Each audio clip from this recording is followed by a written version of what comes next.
Սա իմ տղան է, Լեոն։ 7-ամյա Լեոյի կյանքի պատմությունը փոխվել է 3 տարեկանում, ախտորոշմամբ, որը պայքարի սկիզբ դարձավ։ Ռադիոլուրին պատմում է մայրը Մարիաննա Քաբաբյանը։ Իրականում երեխայի արտաքինից որևէ կերպ հնարավոր չէր գուշակել, որ ունի խնդիր, միայն փոքրիկ մի վայրկյան տևողությամբ աչքերը վերև բարձրացնելու սովորություն էր առաջացել, եւ երբ մանկապարտեզ տանելու համար 26 ձևի համար դիմեցի պոլիկլինիկա, այնտեղի բժշկին ուղղակի պատմեցի, որ այսպիսի բան է իր մոտ առաջացել սովորություն, եւ նա ասաց, որ դա էպիլեպսիա է։ Ախտորոշման շոկից եւ դրա հետ հաշտվելու դժվարին ճանապարհն անցնելուց հետո Լեոյի մայրն այսօր արդեն հանգիստ եւ բաց է խոսում խնդրի մասին։ Երեխան յուրահատուկ է ոչ միայն արտաքինով, այլ նաեւ իր պատմությամբ, որն արժանի է ներկայացնելու, պատմում է մայրը։ Չնայած որ հասարակության կողմից կոչեր էին հնչում, որ ցանկալի չէ երեխայի հիվանդության մասին խոսել, որովհետև այն մանկական հիվանդություն է եւ մինչեւ 7 տարեկանը անցնելու է եւ ոչ ոք նույնիսկ հետագայում կարող է չկասկածել, որ այս երեխայի մոտ կա նման խնդիր, բայց եւ իմ որոշումը հաստատուն էր, ես ուզում էի, որ իմ երեխայի պատմությամբ ես կոտրեմ կարծրատիպերը բոլոր կապված էպիլեպսիա հիվանդության հետ, քանի որ այս հիվանդությունը թաքցնելով մենք ավելի մեծ վնաս ենք հասցնում թե մեր երեխաներին, թե այն երեխաներին, ովքեր ունեն այս խնդիրը եւ գուցե հոգեբանական շատ լուրջ խնդիրներ են հաղթահարում։ Սակայն բարձրաձայնելը միշտ չէ, որ հարթ է անցնում։ Մանկապարտեզում երեխայի առողջական վիճակի մասին տեղեկացնելուց հետո մայրը բախվել է խտրական վերաբերմունքի։ Երբ դասերակին ասելուց հետո խնդրեցին, որ երեխային տեղափոխեմ հատուկ մանկապարտեզ, ինչը ընդունելի չէ։ Այսպիսի դեպքերը ցույց են տալիս, թե որքան խորն են էպիլեպսիայի շուրջ ձևավորված սխալ պատկերացումները, իսկ լռությունը միայն խորացնում է խնդիրը։ Էպիլեպսիա ստվերից դուրս թեմայով համաժողովին ասում է Արաբկիր բժշկական համալիրի նյարդաբանության եւ էպիլեպտոլոգիայի ծառայության ղեկավար Բիայնա Սուխուդյանը։ Ծնողները մեծամասնությամբ թաքցնում են հիվանդությունը մանկապարտեզի դասարակներից, դայակներից, ուսուցիչներից, տնօրեններից, այն մարդկանցից եւ այն բուժանձնակազմից, որոնք աշխատում են այդ հաստատություններում, որոնք կարող են կատարել միդասոլամի ներարկումը, որը պարզ եւ հեշտ մեթոդ է ցնցումը դադարեցնելու համար։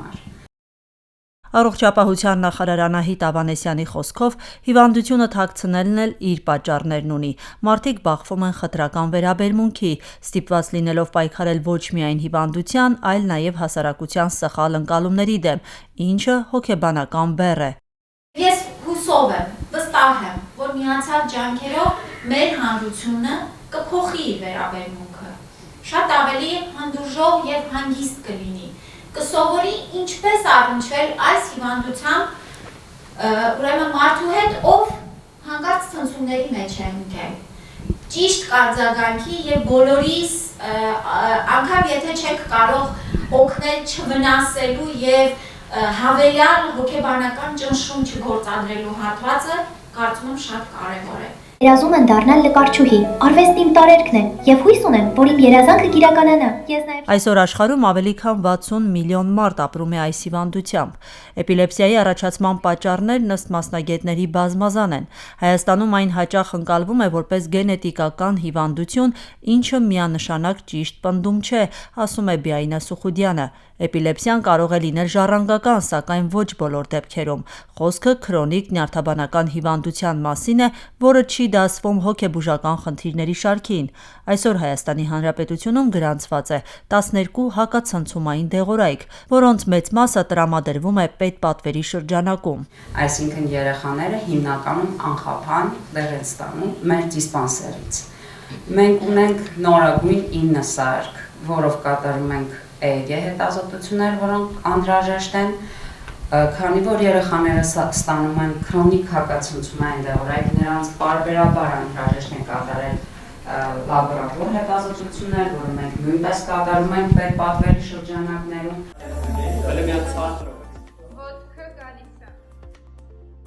Սակայն պետությունը չի սահմանափակվում միայն դեղորայքային բուժմամբ, տեխնոլոգիական նոր հնարավորությունների կիրառմամբ փորձ է արվում երեխաների վիճակը պահել կայուն։ Վերջին 10 տարիների ընթացքում առողջապահության նախարարության աջակցությամբ իրականացվում է նաև էպիլեպսիայի վիրահատական բուժում։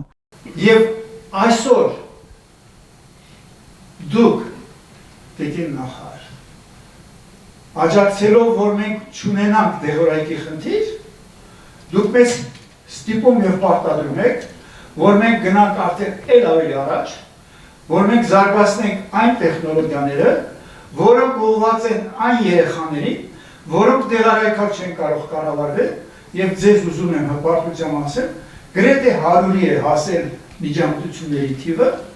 որ արդեն վիրահատությամբ ուժվել են երեխաներ։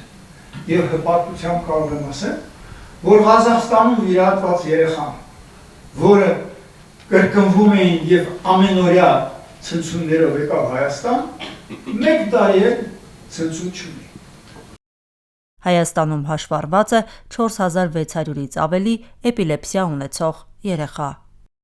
Աիդա Ավետիսյան, Սամվել Գալստյան, Ռադիոլուր։